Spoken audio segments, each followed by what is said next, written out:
emerges as an independent nation. So this symposium this evening will focus not only on independence, but on the legacy that was laid by the late former first executive president of the Cooperative Republic of Guyana, Lyndon Forbes Sampson Burnham, the man who paved the way for freedom on May the 26th, 1966. Let's first all stand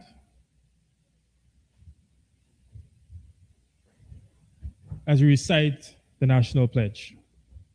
3, 2, 1. I pledge myself to honor always the flag of Guyana and to be loyal to my country, to be obedient to the laws of Guyana, to love my fellow citizens, and to dedicate my energies towards the happiness and prosperity of Guyana. Thank you very much. You may be seated.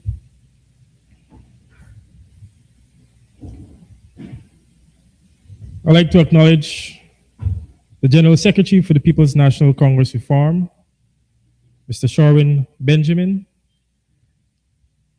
Now walking in, Honorable former Prime Minister and longest serving Mayor of the City of Georgetown, Hamilton Green. Members of Parliament,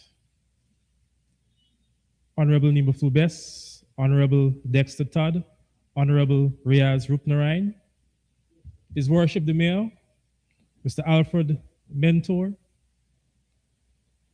members of the People's National Congress Reform, members of the public, members of the Burnham Foundation, of course, the former past chairman of the Forbes Burnham Foundation, Vincent Alexander, and those who are viewing us online, good afternoon. Before I bring up a special person, of course, to give the welcome remarks for this special occasion, this special event, I just want to point out one fact. Us choosing this particular venue, Girls Guide, was not by accident. It is the closest venue to what we know as the Independence Arch. It's just a walkway from this particular building. An arch that was unveiled 4 days before we gained independence in 1966. It was on the 22nd of May. And that arch, of course, was donated to the people of Guyana by the Bauxite Company, the Rare Bauxite Company, and was unveiled by the late first executive president, Lyndon Forbes Sampson Burnham. So this ground, this particular area, we have Coffee not too far from here as well, who was our first national hero. It's a very sacred place towards this particular time. But at this point in time, I want you to help me welcome one of our board members, a very focused, ambitious, and enthusiastic person about Lyndon Forbes Sampson Burnham, Mr. Andrew Hicks, to give the welcome remarks.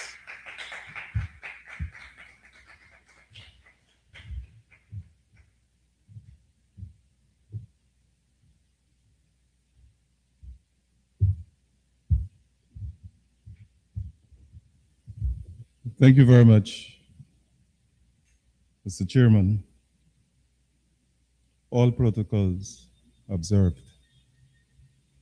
Ladies and gentlemen, it is a pleasure to stand before you and to welcome you to this engagement that allows us to reflect on the work, life, and achievements of a noble son and servant of our great land, the Cooperative Republic of Guyana.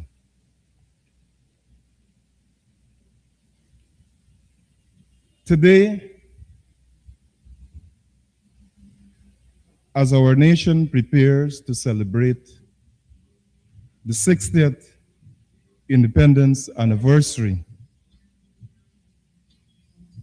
it is a deliberate decision of the foundation to indulge in its reflections on Forbes Burnham. On Tuesday through to Thursday, yesterday, Thursday, we convened a special exhibition, Independence exhibition, under the theme, The True Independence Exhibition. And that theme was deliberately identified because we recognize that there is an attempt at reconstruction, at changing the narrative, an attempt at revision that manifests as a deliberate series of action to extricate, or at minimum, to marginalize the contributions of Forbes Burnham to this country.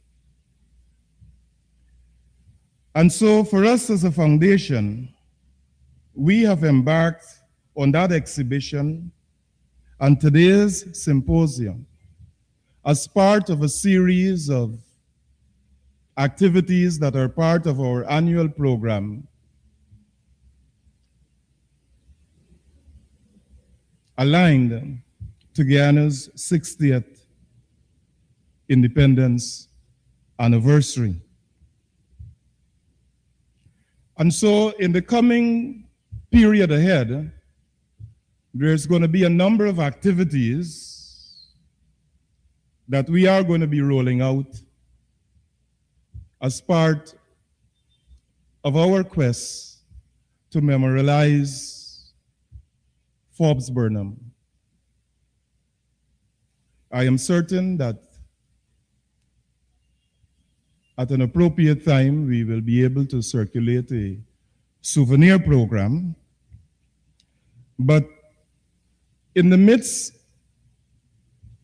of our program to celebrate Forbes Burnham, we would also indulge in a series of fundraising activities that includes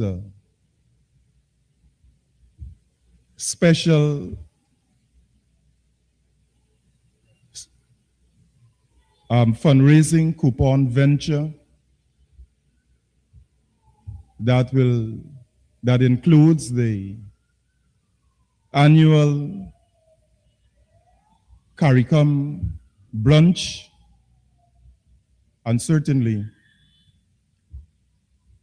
a gala dinner. And on each of those occasions, there will be an opportunity for us to continually reflect on the life and achievements of Forbes Burnham.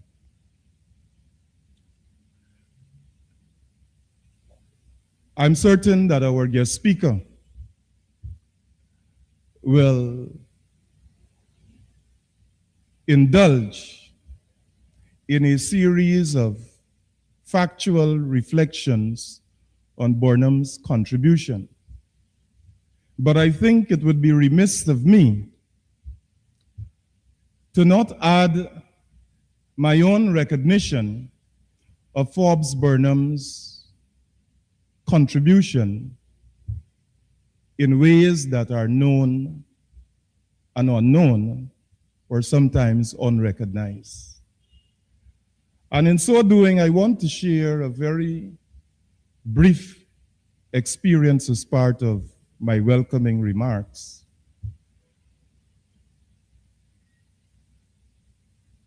Just about a week ago, I was engaging with a set of young barbers and patrons of that group.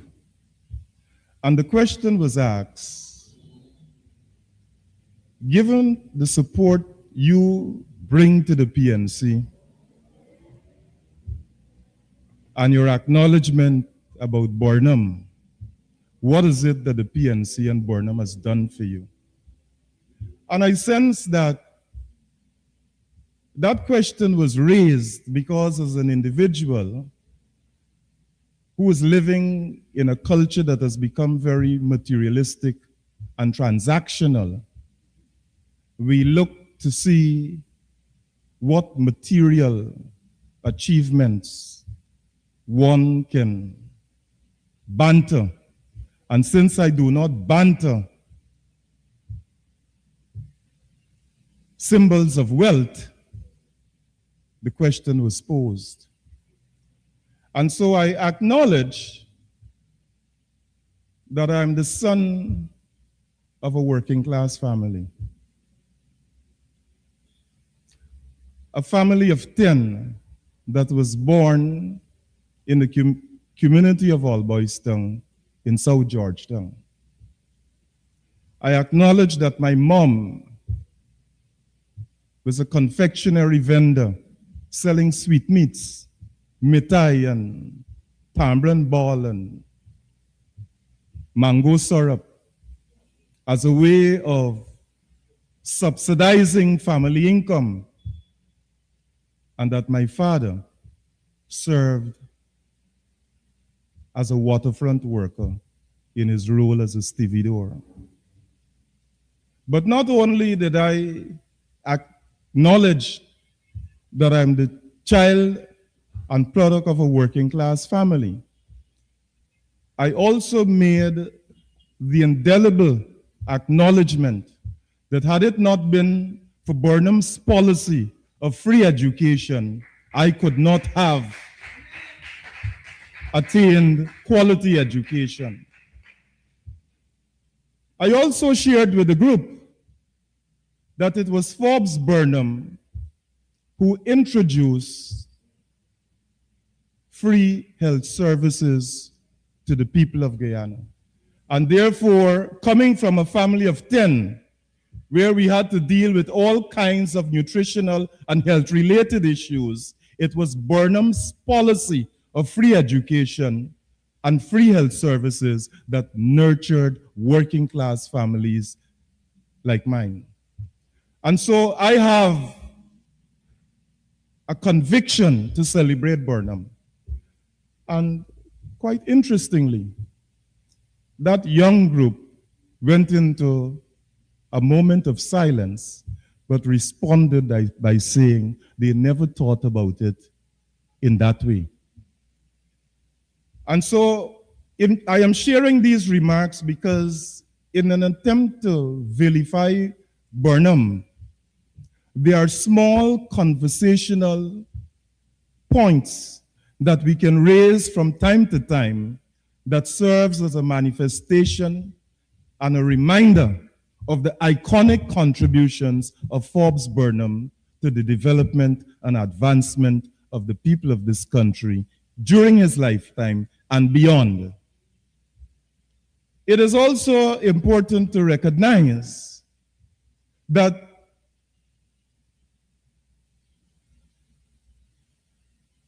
after the PPP came to power in 1992,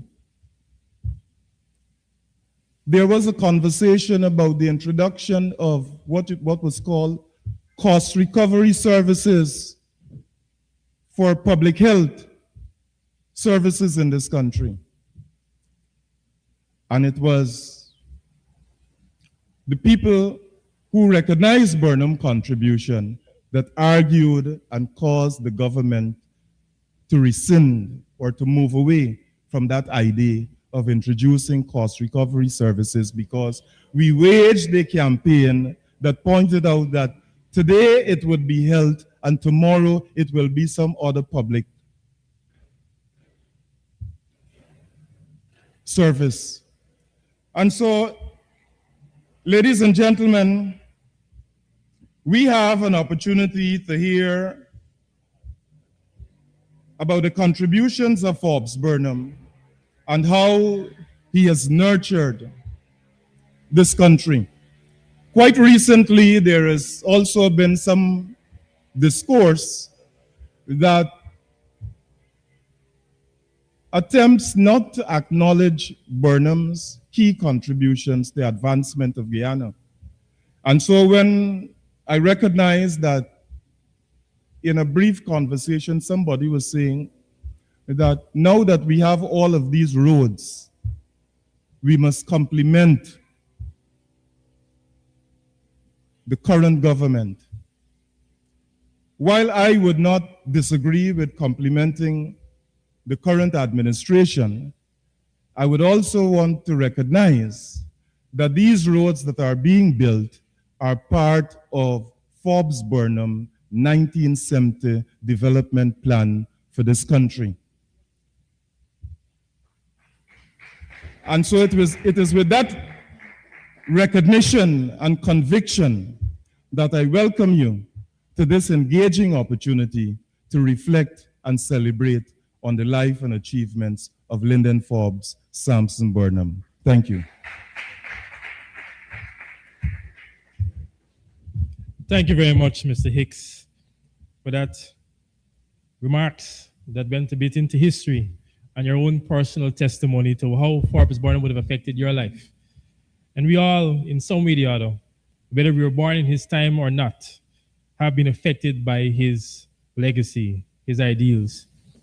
And as I call Mr. Hines, Clayton Hines, another board member or PRO for the Forbes Burnham Foundation, to this mic, to thus give us about 2 national songs. I also just want to point out that even though there is a big debate about who is the father of the nation, which is debatable, there is no debate and there can be no debate who is the father of independence, and that is Lyndon Forbes Sampson Burnham. Welcome, Mr. Hines. Thank you very much, Mr. Chairman. I just want to say that I'm very happy to see in the production of this program that they have put a little, I call it a booklet, with a few of the national songs in them. These are songs that I really love, which I learned since I was about 5, 6 years old. And they're still very fresh in my mind.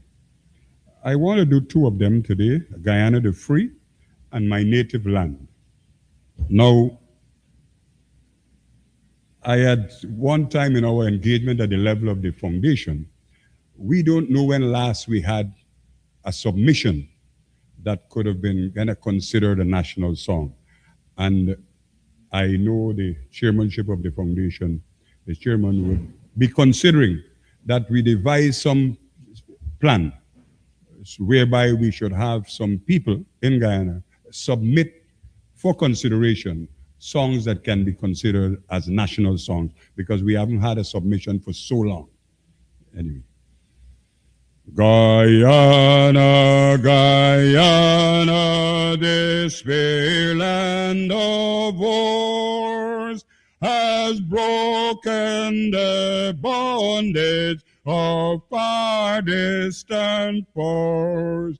We love you, Guyana, from island to sea, and pray God make worthy your children to be. All hail to Guyana, our country now free. One people, one nation, one destiny. We pledge every effort, we'll cherish our birth and make here a paradise, land of our birth. No Rachel Dorado has ever been found, though many have ended their life on this ground. Our labor in factory, in office and field, will give us their wealth and their full harvest yield. All hail to Guyana, our country now free.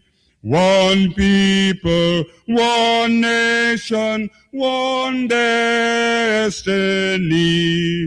We pledge every effort, we'll cherish this earth and make it a paradise, land of our birth. With purpose and vigor, we'll carve our own fate, unbound by distraction, prejudice, and hate. Together we'll strive for our new nation's goal, inspired by goodwill and a kinship of soul.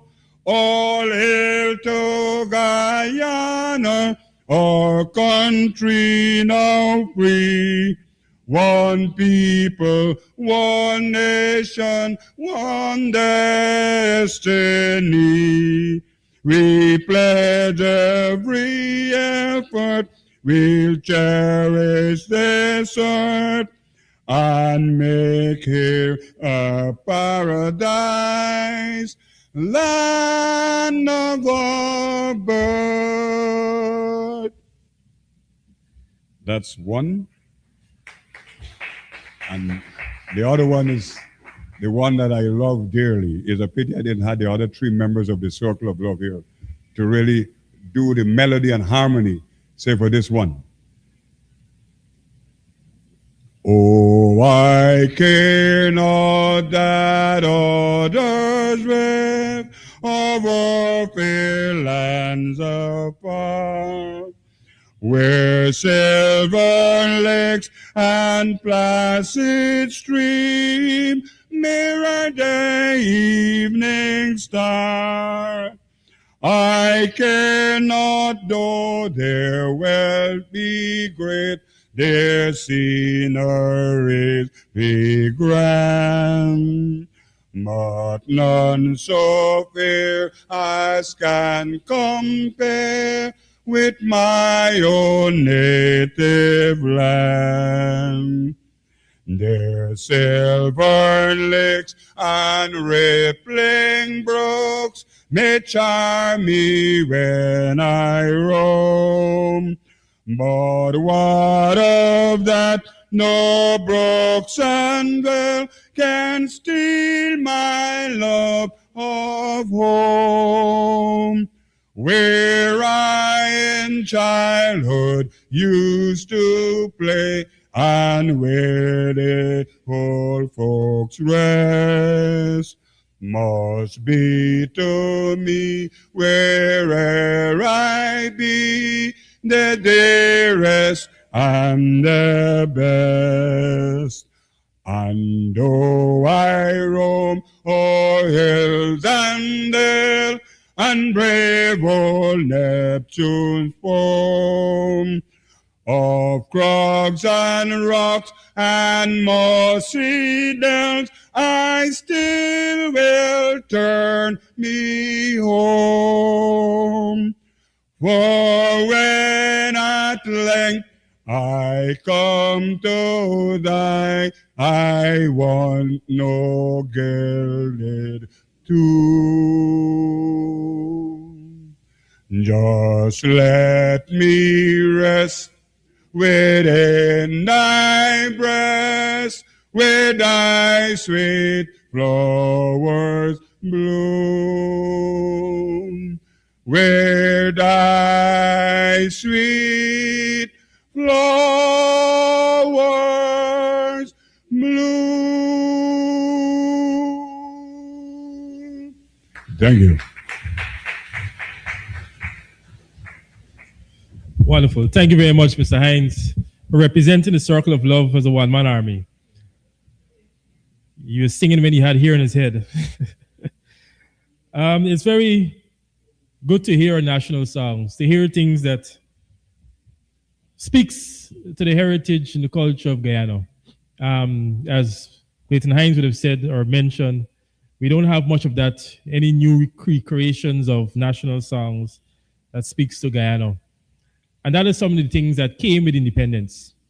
When Lyndon Forbes Sampson Burnham would have led the charge to make Guyana an independent country, we gained our own independent symbols, songs, the national anthem, the pledge, the golden arrowhead, a national pride. National Park, which was a all whites park, became open to all Guyanese, and we were able to raise the golden arrowhead. So we must continuously thank Lyndon Forbes Sampson Burnham for doing that for us. And we must also honor it in everything that we do as we continue to live and honor his legacy. Thank you very much, Mr. Hines. Let's give one a round of applause one more time for bringing us back to those days. Now, before or to introduce our main presenter this evening, I'd like to call on the secretary of the Forbes Burnham Foundation and also the organizing secretary, Cynthia Rutherford, to do such introduction. Thank you.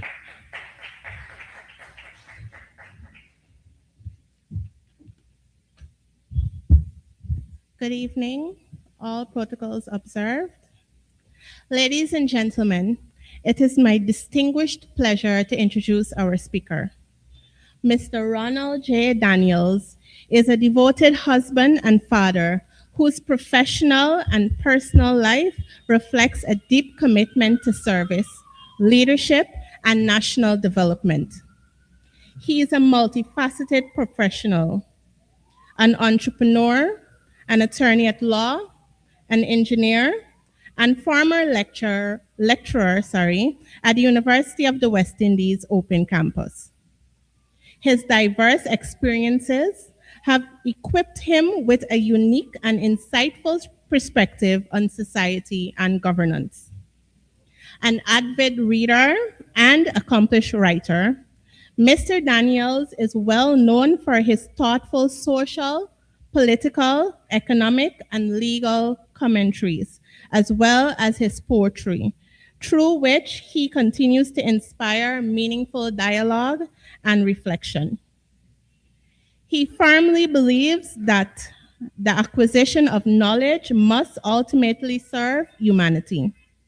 Guided by his principle, he consistently uses his skills, expertise, and resources as instruments of his philanthropy and national service, including his active involvement in the political development of Guyana. In addition, Mr. Daniels serves as a member of the board of the Forbes Burnham Foundation, contributing to the preservation of the legacy of former President LFS Burnham, Senior Counsel, and the advancement of education, leadership, and public awareness of Burnham's ideologies and policies. Please join me this evening in warmly welcoming Mr. Ronald Daniels.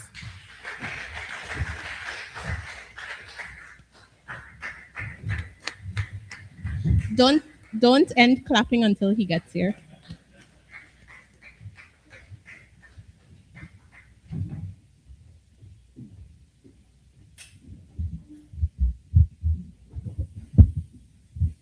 I'm so tempted to adopt the prescription that when the welcome is so warm and resounding, the speaker should just say thank you and resume his seat.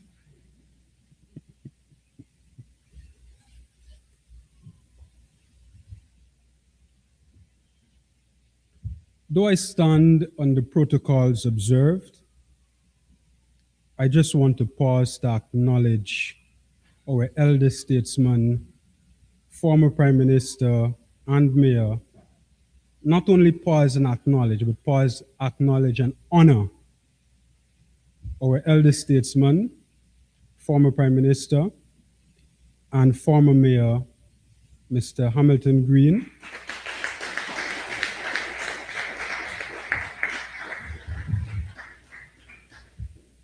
And I just want to take the liberty of thanking him for his contribution to the national fabric and development of Guyana, and also to express my envy of him having had that coveted opportunity to live in the times and to work closely with our founder leader, Mr. Forbes Burnham.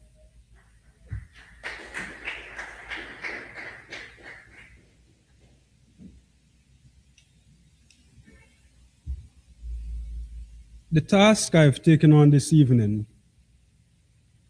though monumental, is a mere fraction as significant as the giant of the man whose independence legacy we will together interrogate.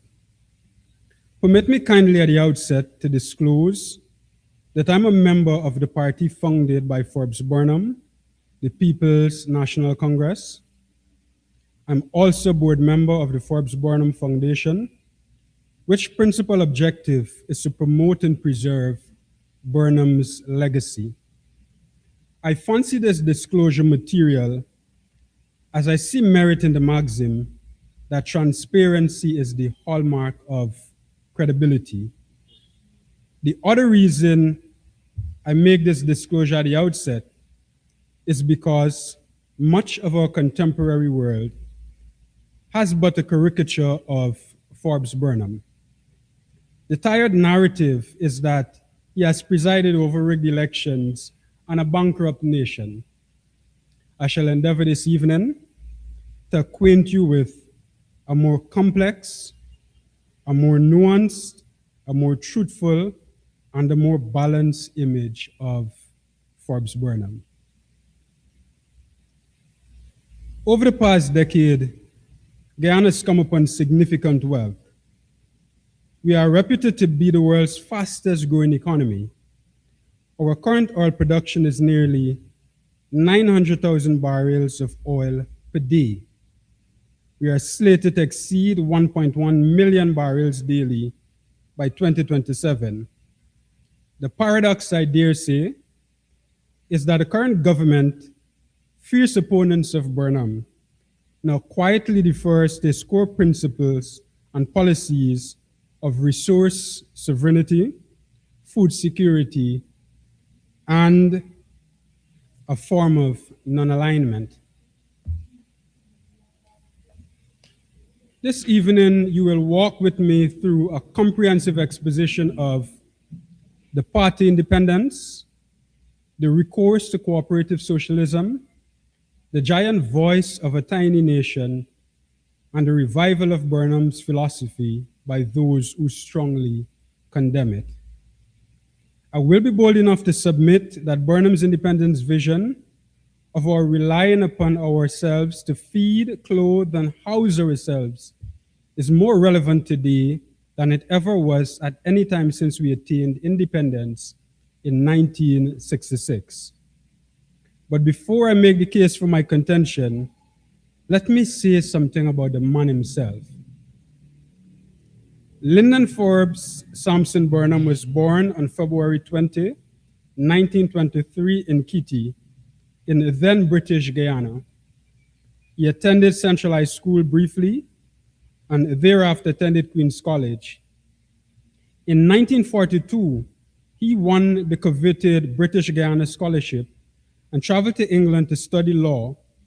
He earned his law degree in 1947 from the University of London and was called to the bar at Gray's Inn. His worldview was cultivated by that journey from Kitty to Queen's College to London. In London, he procured an intimate look at how the British Empire operated. He understood then that law and politics were the tools necessary to carve nations out of colonies. It was natural for him to enter politics when he returned to British Guyana in 1949. He co-founded the People's Progressive Party with Chedi Jagan in 1950. He became the PPP's first chairman, and Jagan served as the party's leader. The PPP swept electoral victory in 1953 with 18 of 24 seats. Britain feared that the PPP would become a communist state and a possible satellite of Russia, and therefore suspended the constitution a mere 133 days after the PPP assumed office.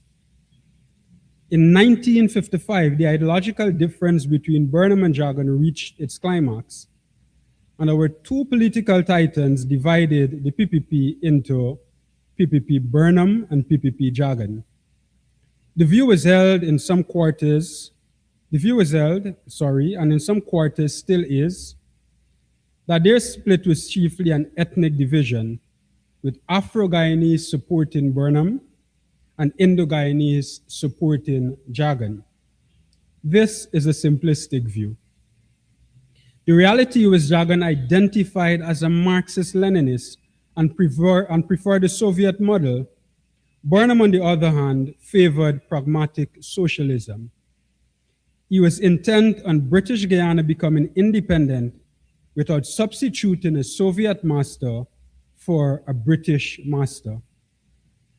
Burnham later formed the People's National Congress in 1957 to use as a vehicle in which to usher in British Guyana's independence. This is where we shall walk along the path to independence. Understanding the Cold War is indispensable in understanding Burnham's journey. The United Kingdom were adamant about not enlarging the complement of communist states in the Western Hemisphere and less than 100 miles from Venezuela's oil fields. Declassified US government documents have revealed that between 1962 and 1968, the Kennedy and Johnson administrations approved approximately $2.8 million for covert operations in British Guyana. This, among other things, facilitated the onboarding of the proportional representation electoral system and set the framework for coalition politics in British Guyana. The December 1964 elections produced no single party with a clear majority. The PPP won 45.6% of the votes and 24 seats. The PNC won 40.5% of the votes and 22 seats. And the United Force, led by Peter Degar, won 12% of the votes and 7 seats in the legislature. The PPP, as I understand it, declined to form a coalition with either the PNC or the United Force. And the PNC and the United Force coalesced with a majority of 29 seats in the 53-seat House, and upon the invitation of the British Governor General, they formed the government. It is through this coalition with the United Force that Burnham negotiated in London the independence of British Guyana, and British Guyana thus became independent on May 26, 1966. The Union Jack was lowered and the mighty golden arrowhead was raised to mark the birth of an independent Guyana. Burnham became the first prime minister of an independent Guyana. We would be mature to recall our history. We would be mature in our recall of our history to acknowledge that external hands were present during our transition from British Guyana to Guyana. We note with pride, however, that though Burnham was not the architect of the Cold War, with intellect and vision that seemingly knew no bounds, he navigated the Cold War and midwifed our independence. Much to our credit as a new nation, we entered independence with a democratic constitution and a multi-party political system. In the formative years of our independence, Burnham was aggressive in his pursuit of foreign investment. Burnham was obviously unsettled, however, by our being still yoked to Britain as an independent nation. He felt that true independence resided in our ability to chart our own course unhinged to any colonial yoke. And I quote from his Destiny to Mold, his selected discourses. Political independence without economic independence is meaningless. The people must become masters of their own resources and productive capacity if freedom is to have real meaning in their daily lives.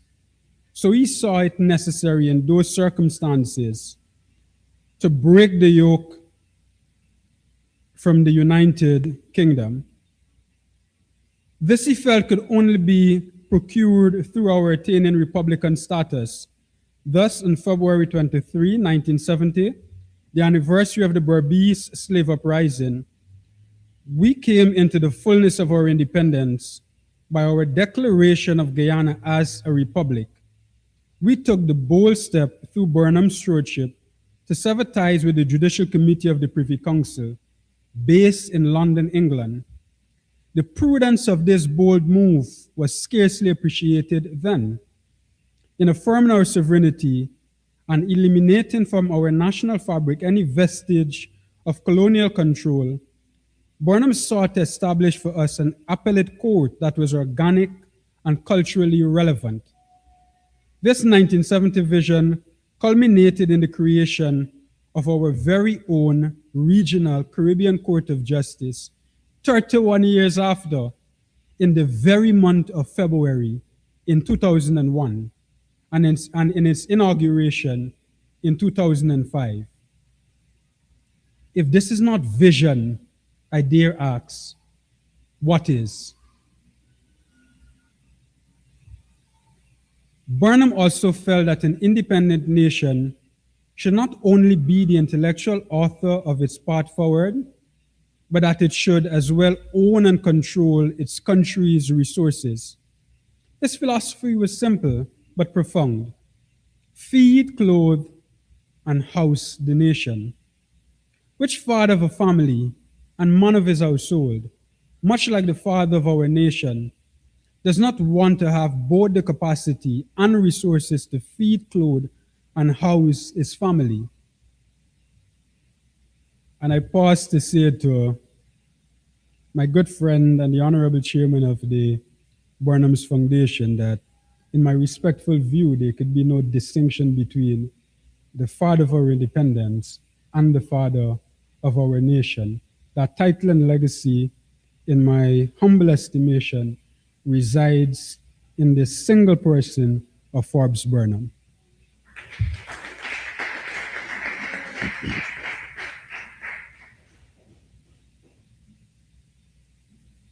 It is in those circumstances and with this guiding philosophy that Burnham saw it necessary between 1971 and 1976 to nationalize the Canadian-owned Alcan bauxite mines and the American-owned Renal mines, thus creating the Guyana Bauxite Company.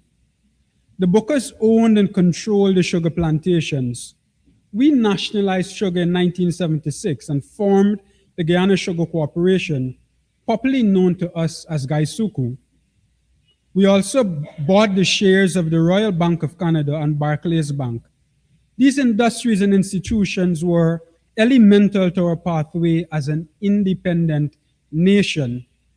It would be remiss of us if we hesitate to admit that nationalization was somewhat bedeviled by inefficiencies in the management of these industries. I recognize that there are those, of course, who would use and do use stronger adjectives than somewhat bedeviled by inefficiencies. And this is because propaganda has become gospel, that our being one of the poorest nations in the Western Hemisphere at the time of Burnham's death in 1985 was a direct consequence of its policies.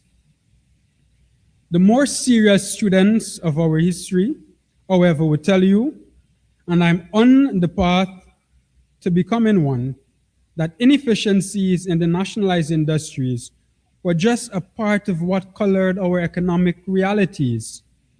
The geopolitical circumstances at the time accounted for the other part of our economic straits.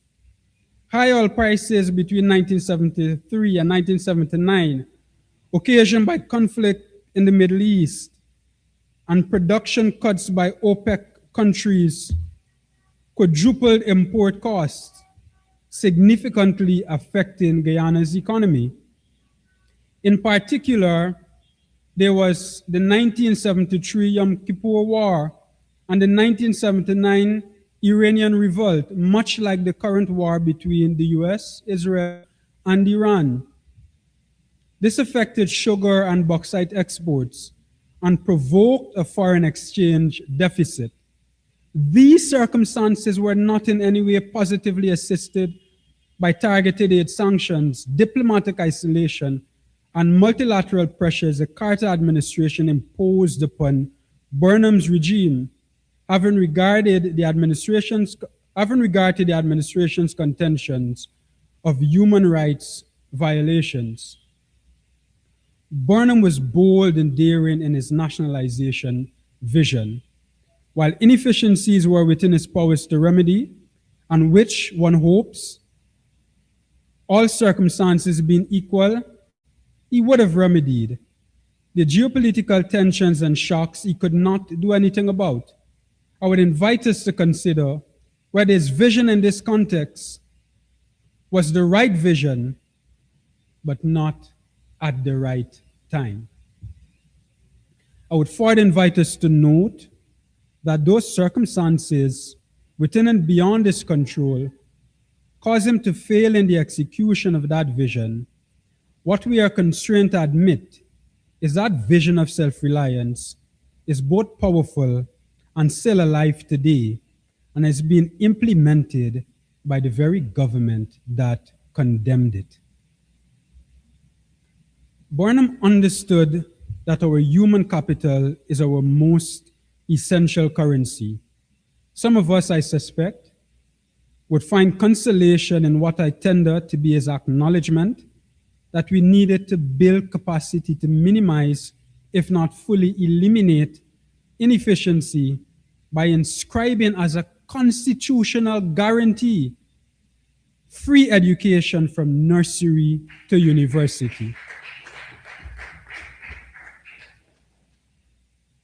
Numberless people, some of you in this very room, and some in the hallowed halls of government, benefited from this enduring legacy. I recall Burnham warmly. Nearly every time I hear Prime Minister Mia Mottley mention that for a small nation, Barbados punches above its weight on the geopolitical stage. Burnham's voice was not only eloquent and intellectual, it was authoritative on the world stage. In 1972, he hosted heads of state from 54 countries in the Non-Aligned Movement Summit. He stood head and shoulder with Egypt's Nasser, Yugoslavia's Tito, and India's Indira Gandhi. He covenanted with Guyana that we would not be a pawn of the East nor of the West. Mia Mottley puts it, and I think she has borrowed that expression, from one of her mentors or one of the figures she celebrates, that we would be a friend of all, but a satellite to none. And that was Burnham's philosophy since our independence struggle. His voice pierced the deafening silence by calling out South Africa on its apartheid when it was unpopular to do so. He broke relations with South Africa. He was a fierce proponent of liberation movements in Angola, Mozambique, and Zimbabwe, when most regional leaders were either too timid or too cautious to stand in solidarity with Maurice Bishop of Grenada. When the US invaded Grenada in 1983, Burnham condemned that invasion. His message was clear. Guyana was not going to mechanically defer to the US. Burnham cultivated relations with Cuba, Barbados, Trinidad and Tobago, and Jamaica, among other nations. We would recall that in 1968, 2 years after independence, Burnham, together with Errol Barrow of Barbados, Michael Manley of Jamaica, and Eric Williams of Trinidad and Tobago, created the Caribbean Free Trade Area, CARIFTA as we call it. This was a precursor to CARICOM, which was founded in 1973 by the Treaty of Chaguaramas, to which Burnham was one of the original signatories. might I plot for us this skillful and visionary chronology? And I want you to really zone in at this juncture. In 1966, we achieved independence. 2 years after, in 1968, we were instrumental in the crafting of CARIFTA. In 1970, 2 years after 1968, we assumed Republican status, and Burnham became the first executive president of the Cooperative Republic of Guyana. Thereafter, in 1973, CARICOM was formed with our instrumental intervention through the Treaty of Chaguaramas. In 2001, we established the Caribbean Court of Justice through the revised Treaty of Chaguaramas. And in 2005, we inaugurated the Caribbean Court of Justice. In 1970, Burnham moved away from the Privy Council because he wanted to give us an organic appellate court that understood the circumstances of our country, and a court that would be responsible for carving out our judicial directions and assisting in the carving out of our laws. That is in 1970. And that vision culminated in the Caribbean Court of Justice, which we celebrate today. If that is not visionary, I don't know what is.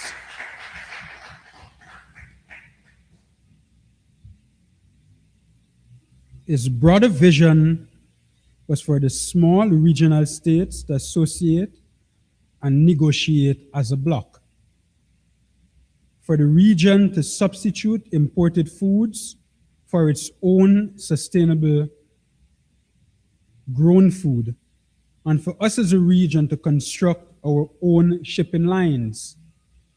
With the devastation provoked by the COVID-19 pandemic and the disruption of global supply chains, Burnham's vision for us as a region is as necessary as its execution is urgent. I will land this presentation by looking briefly at the government's transformed rhetoric and policy agenda since the inflow of oil revenue. The government's food security agenda is titled 25 by 25. The objective was and is to reduce food imports by 25% and to elevate Guyana to the status of the breadbasket of the Caribbean. Sounds familiar?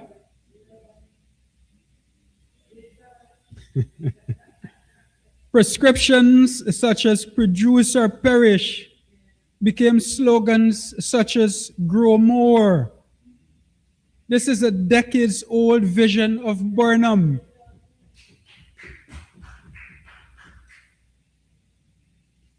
Do you recall when Burnham championed the production of cassava and rice flour through the Mahaika-Myconia Barry project?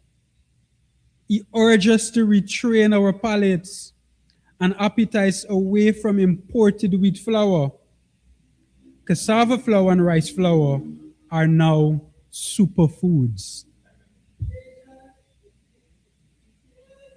and foods that the ordinary man, under the influence of our economy in oil-rich Guyana, cannot afford.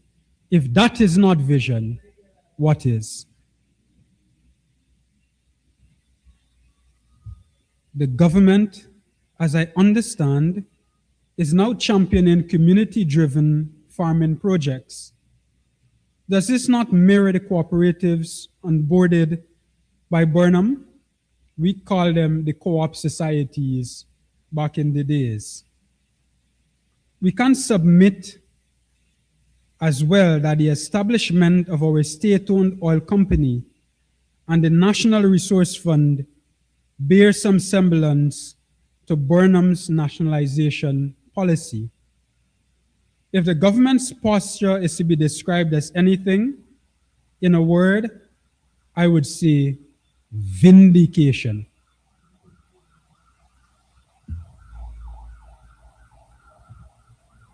Among the many things that Burnham was, he was human. Did he make mistakes? As is the certainty and burden of every man, he did make mistakes. His mistakes, I would submit, were not made in the interest of making him rich or elite or an elite man. They were made, I imagine, in his fervent belief that he could leave us a Guyana that was better than the one he inherited. I would be the first to say, do not ignore his mistakes. Rediscover him and measure him within the context and circumstances of his time. I am grateful for your kind indulgence.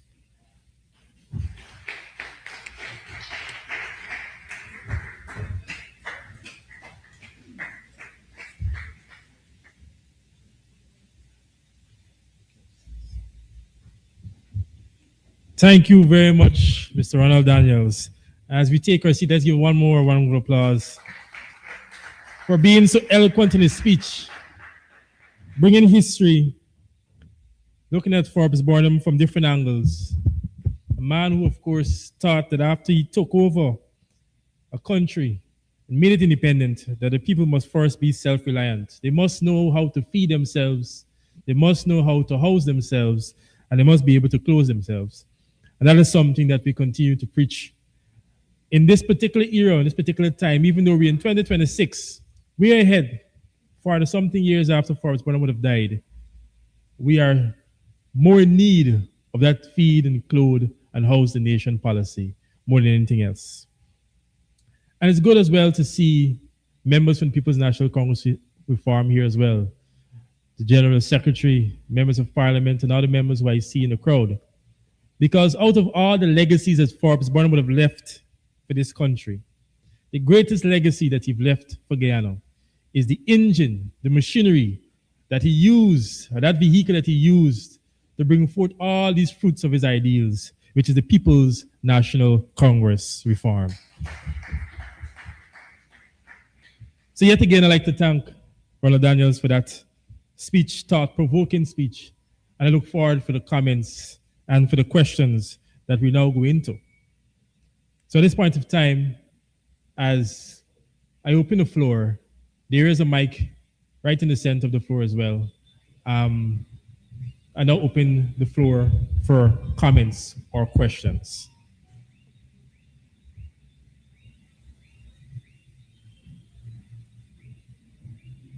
And as we are now preparing ourselves, who will stand up first and ask these questions or comments, I also want to acknowledge Lance Carberry, an elder who is also a great chief whip of the People's National Congress Reform. Let's give him a round of applause for his presence. You've never missed, at least to my recollection, none of the Forbes Burnham Foundation symposiums, which we normally keep quarterly. So I see the JS is standing. Welcome, JS. Oh, for the elder. Yes.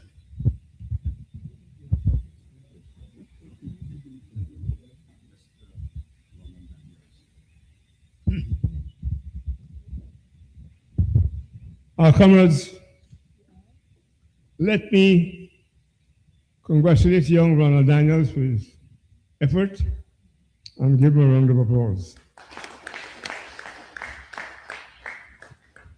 I hope the party that I serve will give me an opportunity at the appropriate time to deal in extenso with Burnham's magnificence. Because, as young Daniel said, a gap that exists at the moment is a lack of knowledge among our young people. It's a dangerous thing because you have in place a cabal that is wicked and is attempting to retool and rewrite the history of this country.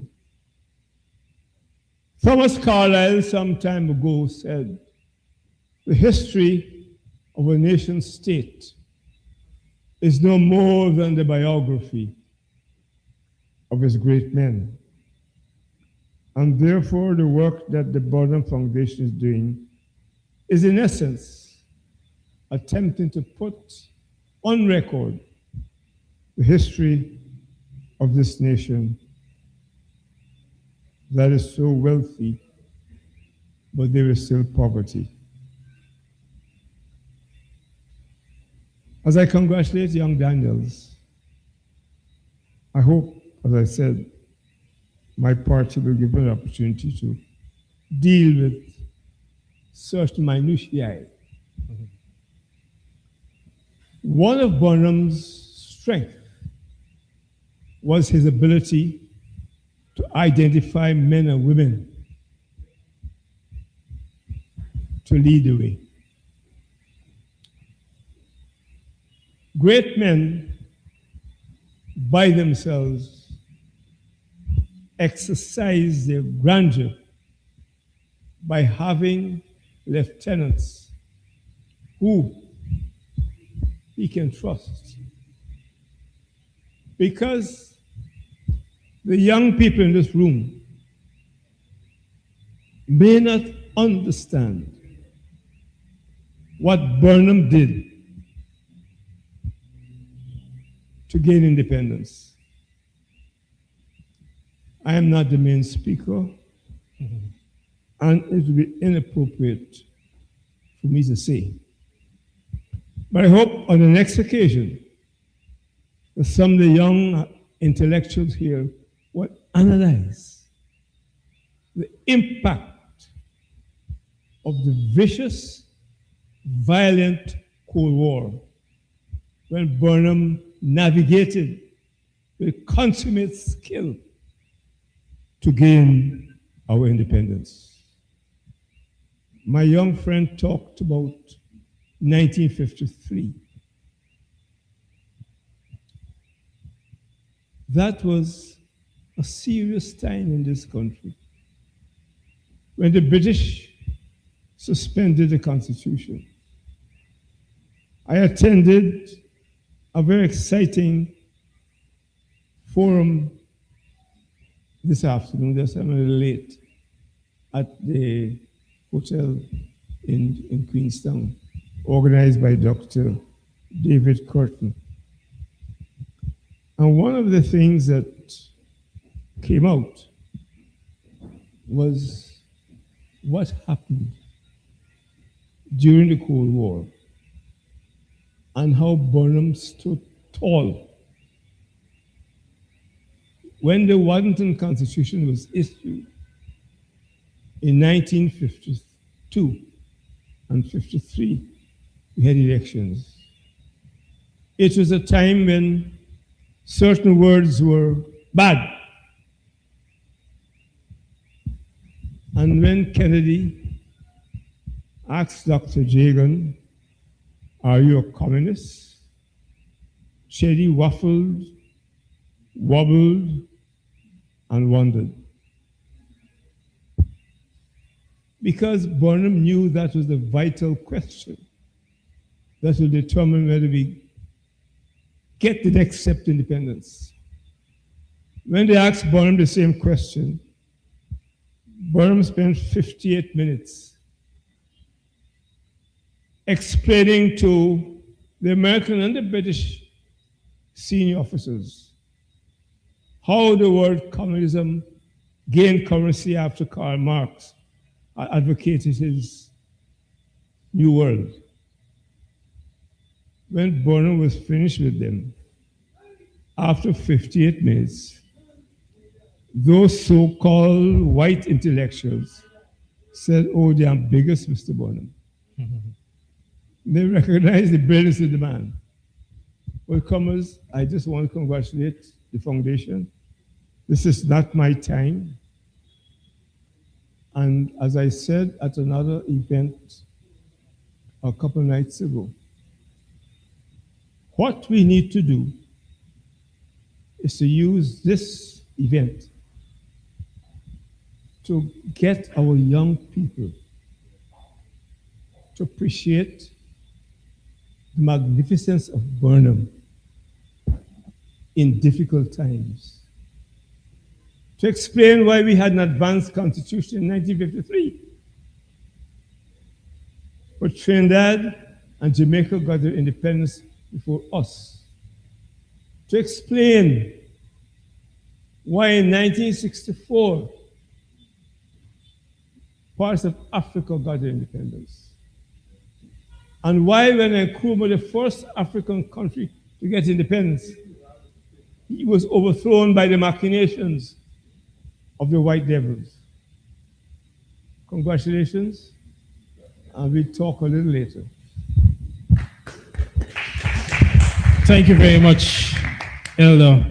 And I must also inform you guys as well that Hamilton Green, the Honorable Hamilton Green, is also part of our patronal elders of the Forbes Burnham Foundation, along with the former president, David Granger, late Oscar Clark, or Cheryl Sampson, Haywood Ben.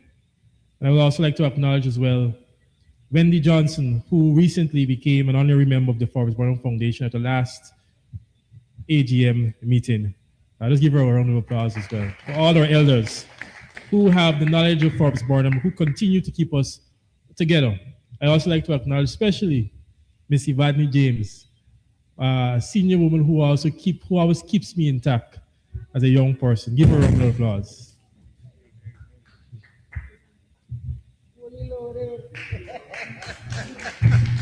Maybe I'll get up.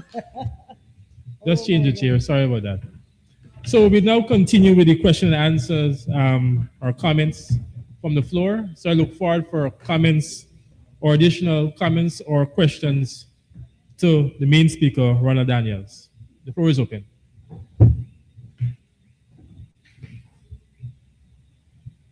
Yes. And you could also just state your name. Good afternoon. I don't have questions. Just state your name before and then My you name continue. is Tracy Perry. Thank you. I try to hold back my tears. I'm sitting there and I'm hearing so many things about Forbes Burnham. I grew up as a young girl in Agricola with my grandmother. Poverty is a crime. It's a curse. And I remember living on Durban Street. I was dating a man that we were about to get married. I didn't even know he was going to be my husband. And I would leave on Durban Street many times. You mentioned earlier that this location is the right location, and indeed, it is the right location. And LFS Burnham would be out there, and I would stand in the crowd. He was highly spiritual. And he was speaking to me in the spirit, but I could not understand at that time because I was young. And he was a man of war. He fights for this nation.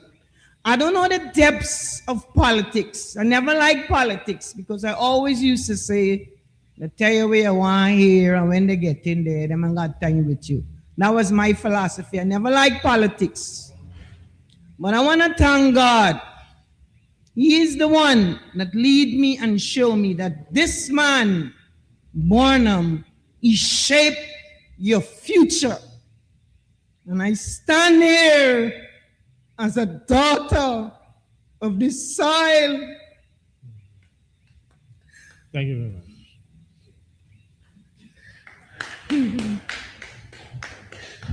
I stand here with tears of joy that he left a legacy in my life.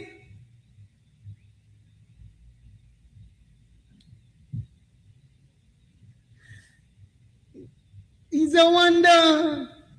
Indeed, I would never, ever forget what he's done for me. He took the country wealth.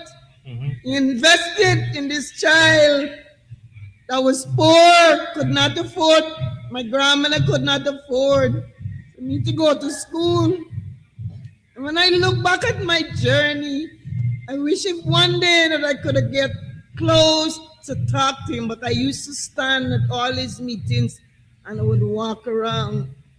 And I want to thank God for showing me that this man was a man for the people, for all people. I can't hold back my tears. I'm sorry, we got cry. Real tears. But I know without a doubt I'm a praying woman that Guyana shall overcome.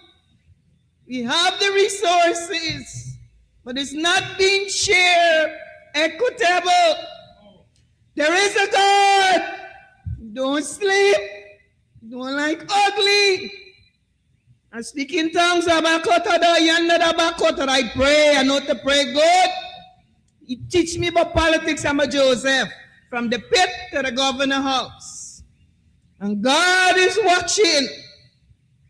The same God that put his hands on me could put his hand on anybody that think that they're bigger than God. I'm bold, I'm courageous, I'm fair like Burnham. He was a God-fearing man. God teach me about this man. I could say so much. I'm boiled up to see what's going on in my country because of a wicked regime. The evil that men do, live for them and after them. Good conquer evil. Guyana shall overcome. May God Burnham rest in peace and rise in glory. Thank you very much. Thank you very much. Yes, you may come. Okay, my name is Marilyn Persico, and I was one of the first group of people, of employees at the Ghana National Cooperative Bank. Nice. That was a vision of Lyndon Forbes Sampson Burnham. He wanted to open up banking to the common people. When Mr. Hicks mentioned that his father was a stevedore, I remember that he reached out to the Stevedore Association and he had those people's wages paid into the bank. Now we see everybody from all walks of life going into banks. But this was a vision started by Lyndon Forbes Sampson Burnham. And I really needed to mention that tonight. Thank you very much for your service as well. It's an honor. And the floor continues to be open for any comments, questions. I'm seeing a young man coming as well. Give him a round of applause. First of all, I'd like to say good night to everyone. Yeah, let's come over to the mic, thank you. First of all, I'd like to say good night to everyone. I have a question. Growing up, I've heard about Burnham in passing. I've seen his photos in passing, but it took me until I reached around 17, 18, this year and last year, to actually research who Burnham was and what he did for our country. My question is, why was this information not readily available? When did what Burnham do for Guyana stop being something everybody knew? When did we stop sharing our history? Guyana has gained independence less than 100 years. At what point did we stop teaching about Burnham to the youths?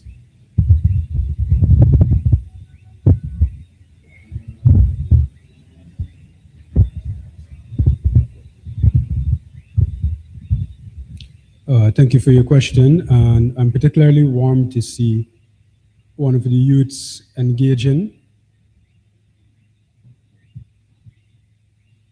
You would recall, or you would acknowledge rather, that for several decades, the current government has sat in the office of government And of course, they've always been averse to Burnham.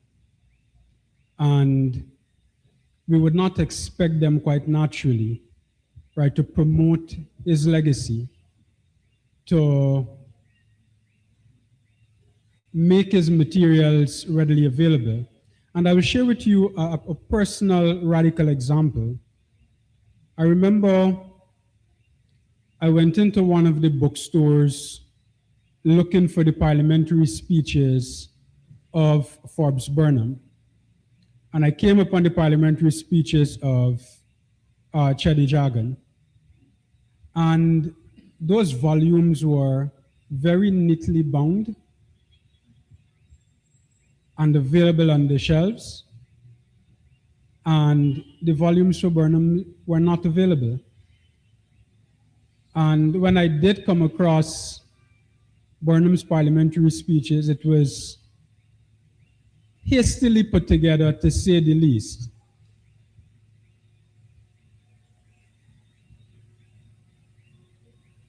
The Burnham Foundation has been playing a pivotal role in preserving Burnham's legacy. I, again, would be one of the first persons to admit that we who have the responsibility as members of Burnham's party and part of the foundation ought to avail ourselves of every single avenue at our disposal to promote him, and to promote him ceaselessly and without fear. And quite unfortunately, the culture has become one where we hesitate to speak up on certain matters, including Burnham's legacy, out of fear of victimization. And the government has demonstrated that it has both the capacity and the will to silence those who are prepared to stand.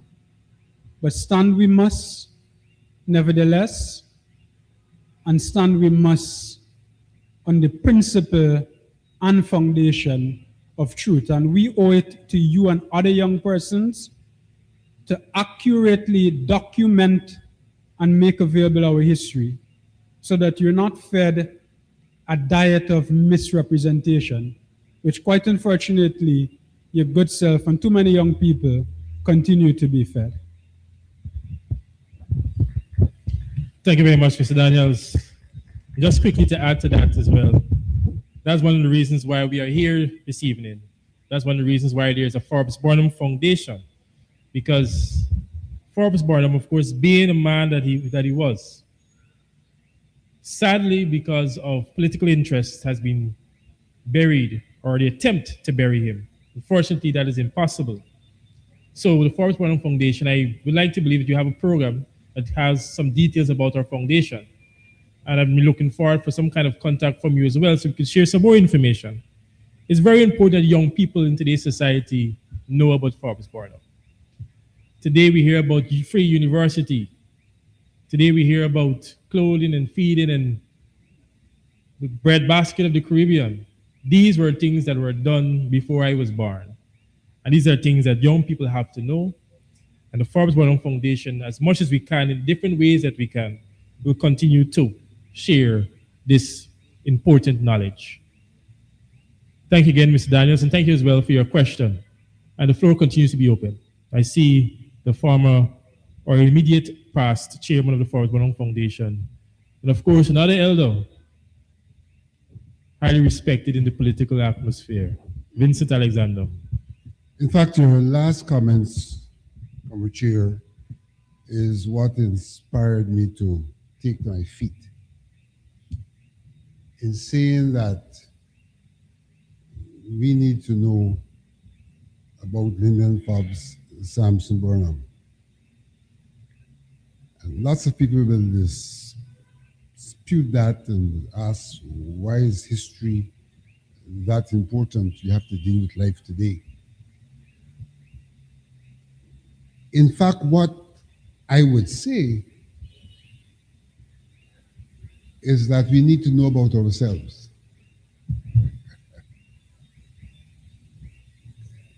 And in knowing about Burnham, it gives us an opportunity to know about ourselves. And I think people may be more inclined when they're told they need to know about themselves, to know about Burnham, because knowing about Burnham is knowing about themselves. So, for example, if you speak to a young person who lives in Tocqueville, and you say to that young person, you have inherited a house in Tocqueville because of the policies of Lyndon Fobb Sampson Burnham and the programs, then you're speaking to the person's being because the person lives in a house that became possible under Lyndon Fobb Sampson Burnham. So I think we've got to find a way in which not only do we say that we have to bring to light the legacy, but we have to bring to light that legacy in the lives of the people, because it is in their lives. So many different aspects, whether it's education, whether it's housing, whether it's banking, these are things that they are presently engaged in, and things which are part of the identifiers of their being. And those identifiers are related to the policies and programs of Lyndon Fobb Sampson Burnham, and therein stands the greater relevance of them knowing about Burnham, because knowing about Burnham is literally knowing about oneself in a system where others are trying to describe who you are. Thank you.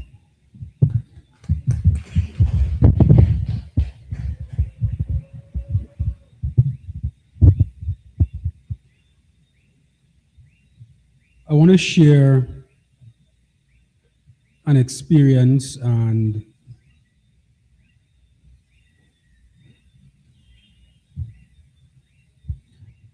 then I want to speak to the young folks in this room and the young folks on the platform in particular. I recall the first time I went to the Burnham Foundation, I was so blown away by the wealth of materials that are available.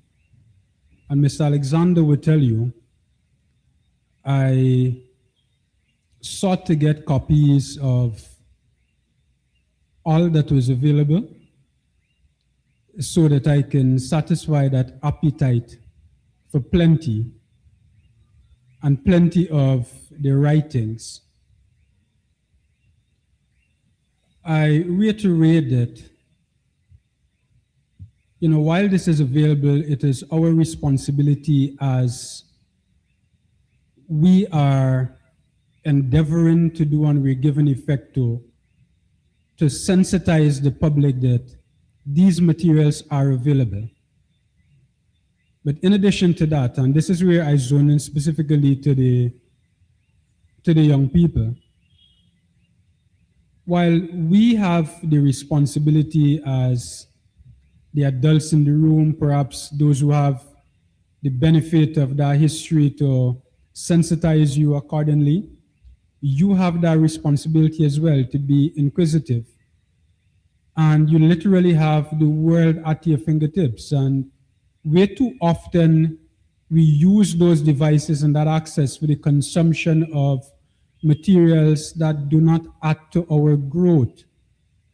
So even beyond interrogating Burnham's legacy, I want to encourage you to cultivate the habit of interrogating in general, interrogating the information in the space that you operate, the information that would contribute to your growth, and don't be in the habit of taking things at face value and consuming these bite-sized information in the form of shorts and so, which reduces your attention span.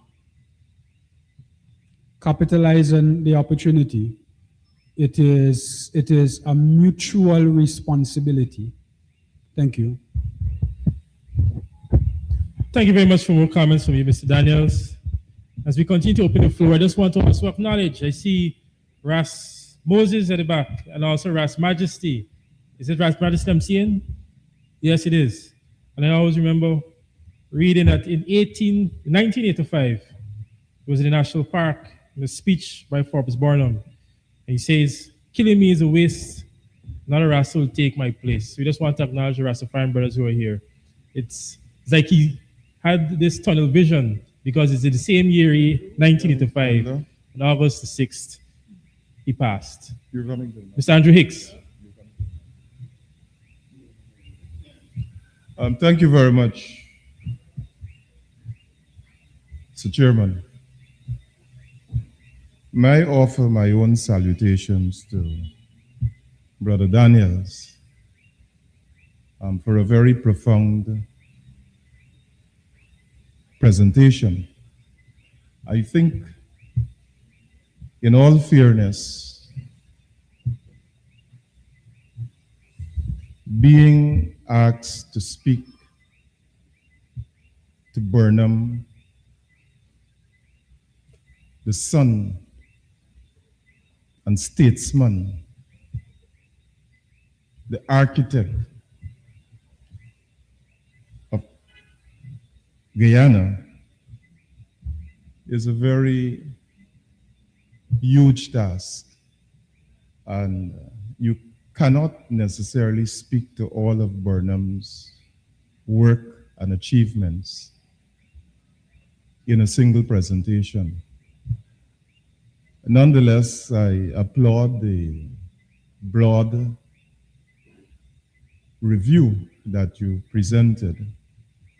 But I want to tease you out on an element of your presentation, in that you acknowledge that Burnham has been among the founder of the PPP and subsequently emerged as the founder leader of the People's National Congress People's National Congress, first recognized as the PPP Burnhamite faction. But I think I also heard in your presentation, you made the attribution that there is an unfounded narrative that has served to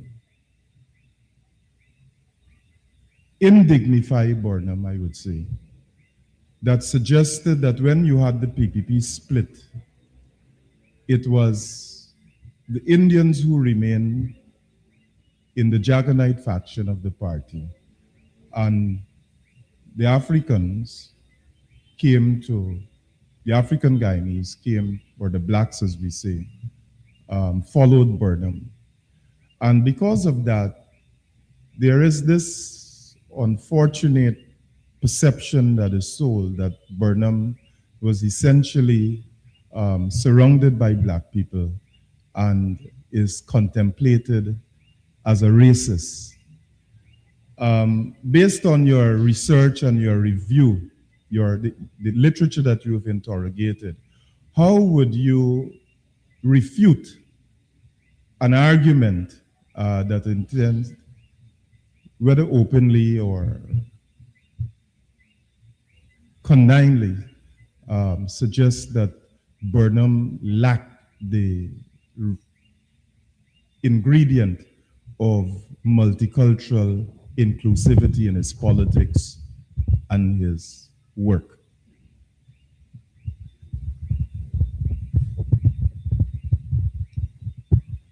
Virtually all of the persons I've had the good fortune of speaking with, who've had the benefit of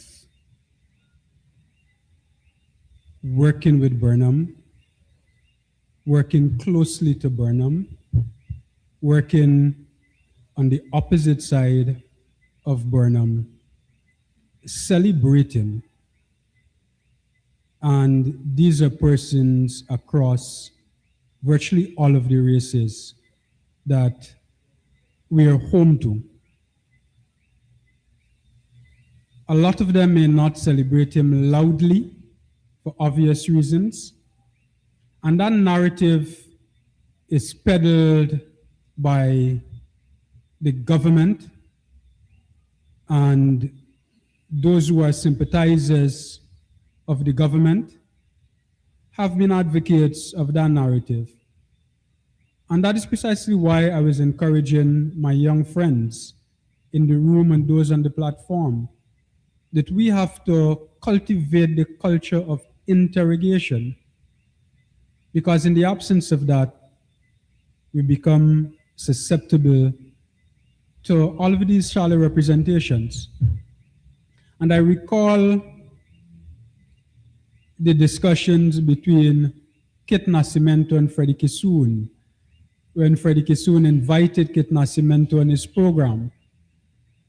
And he inquired from Kit Nascimento whether Burnham was racist, because I take it for granted, Kissoon, knowing that Mr. Nascimento was at variance with some of Burnham's policies and ideologies, assumed that he would have gotten a favorable response that Burnham was a racist.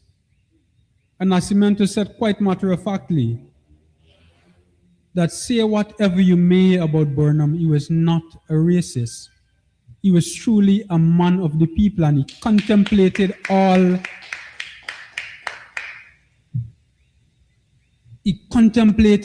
in his ideologies and in his policies.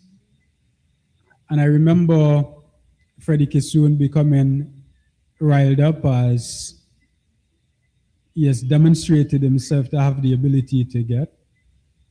And Mr. Nascimento quite politely said to him that, you asked me that question, I'm giving you a brutally honest response. And you have to take it as you get it.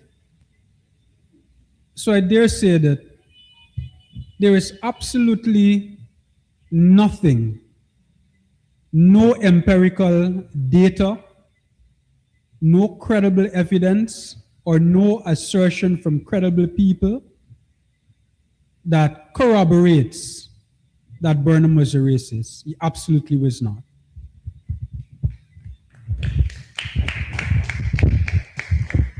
Thank you very much, Mr. Daniels, and I hope that answered your question. Yes, Honorable Elder. Someone can please help me with the mic.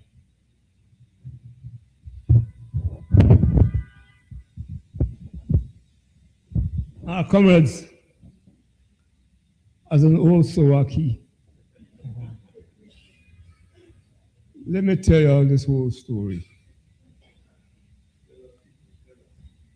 I said publicly that neither Jagan nor Burnham were racist. Racism is a very strong term. What sparkled this problem was in the mid-50s with Apanjat's story. It started in the late 40s by a man called Daniel Prabhudas Debedin. And I speak here firsthand. My father was perhaps the most popular person in our Boystown, had the first drugstore.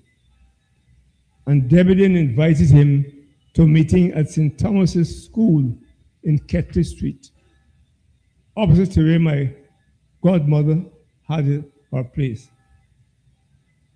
And it's a mixed audience. He was campaigning. And in the midst of it, he broke off in Hindi to address the Indians alone. Well, my father knew a bit of Hindi, having mixed with those people for so many years. He took me by the hand, walked out of the meeting. I must have been about 47, 34, 10 years old. And that's how this thing started. Now, what sparked it is in 1953, after the suspension, because of Burnham's articulation of the problem. It was felt by some folks in the PPP, Jaganite, that Burnham will overtake them on all fronts. Remember that when the PNC was formed, the chairman was Dr. J.P. Lashman Singh, and the secretary was Jainarayan Singh. I just attended a forum today on the border issue. Jai found himself in trouble because he believed that Guyana's place was not among the West Indian countries, but in the continent. He said Guyana had a continental destiny. So someone within Jagan's PP, looking at the demographics, at the time when we got adult suffrage, there were more Indo-Guyanese than Afro-Guyanese. And they were concerned that Burnham was winning over Indians. I have my suspicion who started it, but I don't want to speak unless I have knowledge. And so they started this race thing and accused Burnham of being racist. But if you have a situation where one group is attacked another group, somebody has to defend them. As happened in the 60s. You had Maginot Lines all along the East Coast. Young people here will know it was a terrible time. I remember as a young fellow, when I was General Secretary at Congress Place, came in tears. His father was black, his mother Indian. When the riot started, he go to his Indian family, I had better hope, and say, we're going to beat the black man out of you. Then he go to East Coast where his father from, we're going to beat the coolie out of you. We kept him at Congress Place for a few months. I don't know where he disappeared, because we always had food there. But the point is, at this level, we need to understand the genesis of this race thing, and I agree. Kit had no choice, because Kit couldn't get rid of that nonsense, even though he's earning big money. He was at forum today. It is true, Burnham was not a racist. Burnham grew up in Kitty. His father was a head teacher who taught Indo and Afro-Guyanese children. So we need to debunk that nonsense. A little later on, I'll explain to you the rest of the story, how we have to defend ourselves. But that's not for today.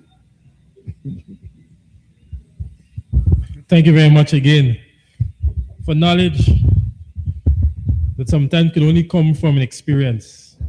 It's not written in books, it's not in the archives, but it's in your mind and in the experience of people who would have lived that time. And indeed, Forbes Burnham could have not been a racist.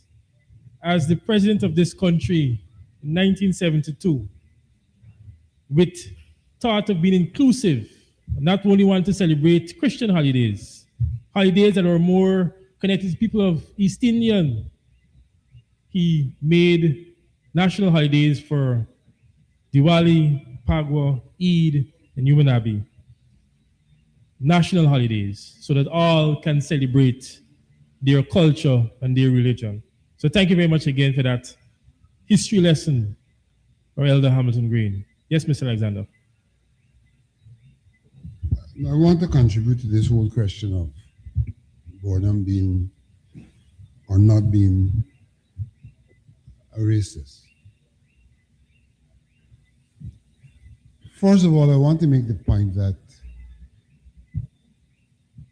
we do not in this country necessarily make the differentiation between racism and racialism. I think we need to acknowledge that difference. If I were to define racialism, I would define racialism as a person of a particular race, ethnic group,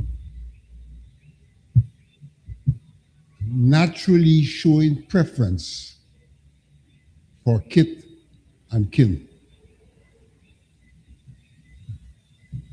Intuitively, like your own. Racism, however, is different. Racism is when a particular set of people believe that they are superior. Kith and kin don't mean superiority. It means like my body. Racism is I am superior to. And because I'm superior to, I have entitlements ahead of the next group. We have to accept that in Guyana, there is diversity. We are of different ethnic groups. And that outside of a system of governance, which seeks to ensure that preferences are not institutionalized,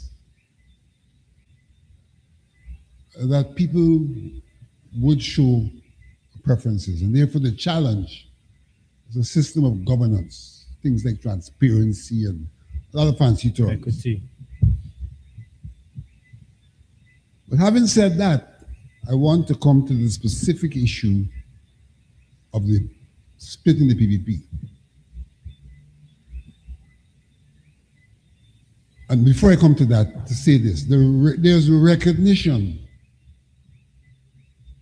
pre-Burnham's return to Guyana that if we were going to build a nation, there was need for the collaboration between the ethnic groups.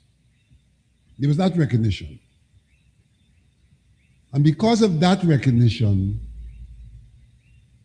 there was a Jamaican whose name I don't recall, who was active in England, who recommended to J. Gunn that Burnham had just graduated and was fit for purpose. And therefore, Burnham literally left England, coming home to be a part of that coming together. And transit through Jamaica on his way home to speak with Norman Manley, who was considered at that time the elder in the Caribbean in terms of decolonization, so that he can benefit from the knowledge and the wisdom of Manley coming back to Guyana to be involved in the process of decolonization. So there was a conscious understanding that the ethnic groups got to work together. And that is what brought the PPP into existence. However, there was ideological differences. There were ideological differences. And what we don't say is that what occurred in 1953 was partly because of the ideological difference. We simply blame the British for wanting to suppress us and all of that, which is true. But in 1953, there is evidence that when Shedi sent Moses Bagwan to Eastern Europe and to Cuba,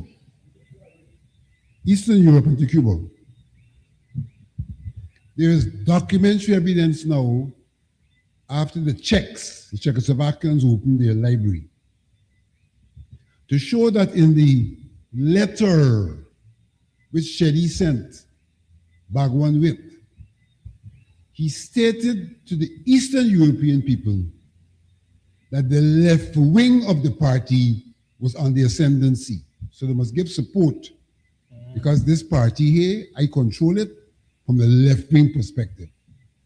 There's documentary evidence of that. Why should we think the British, in their intelligence, did not become aware of that? So the British weren't speculating about Chedi. The British were aware of what he was actually saying to the Eastern Bloc. And in my humble opinion, it was a major reason for what they did in 53, although they did not articulate the specific information that would have come to hand.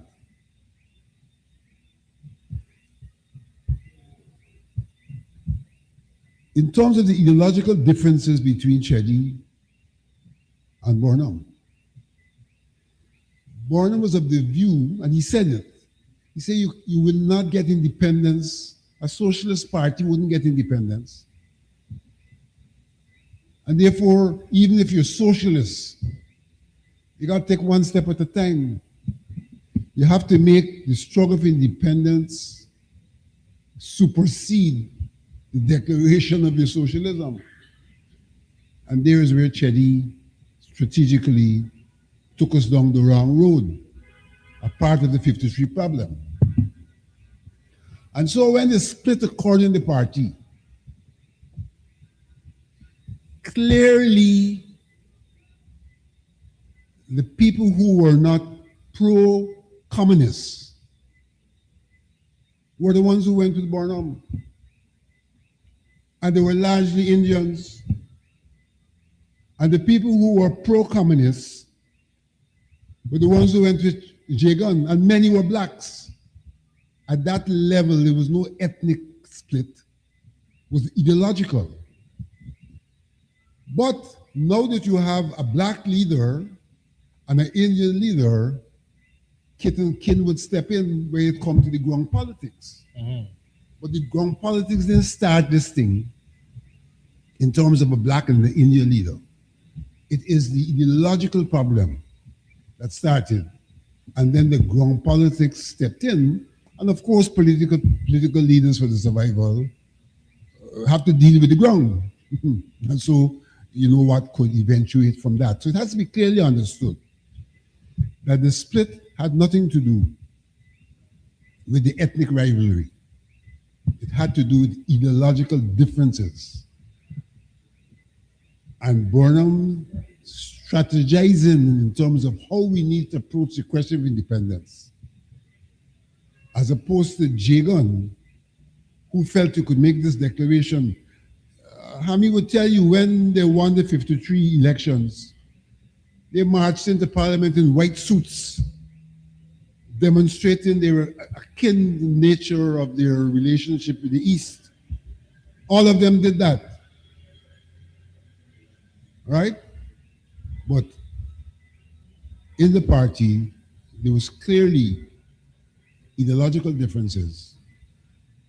And a testimony to that is what Chedi wrote in the letter, which is now available to the public, from one of the US universities, president, I can't remember the name of the president, but he has one of these centers of research, and they have been able to retrieve information from the Czech archives after the Czechs broke away from the Eastern Bloc. And it clearly showed that Chedi was pursuing, quote unquote, a communist path, and was saying to people privately that yes, me and Burnham together, but I will dominate this situation from a leftist perspective. And that was one of the reasons why we are today where we are. Thank you very much, Mr. Alexander, and for giving that clarity about the ideological shift between Forbes Burnham and Chedi. I now have Ras Majesty, which would be the last comment before I give back the mic to Ronald Daniels to give some closing remarks from the comments given on the floor. Yes, Ras good Majesty. afternoon. Good afternoon, I'm Mark Britton. Ras Majesty is what they call me. I want to refer to two things. One is that realistically, and to this 2026, it is known and shown all over that African people are never racist. Not. We might become ignorant certain time, but as a basis of our society, we never operate on a racist basis. Till to now, Chinese can set up, Indian can set up, you go in London, anywhere. African people are not racist, that's a fact. The next thing is that we are not politicians. The politics of the West, based on majority rule, and majority is not a science of intellect or honesty. It doesn't mean because someone gets the majority, they're the brightest. It doesn't mean because they get the majority that they're honest. So the whole idea of politics is total, absolute nonsense. And this is why a person like Traore in Africa is now bringing African people back to their reality, which is righteousness. Now, Mr. Green mentioned about the reason why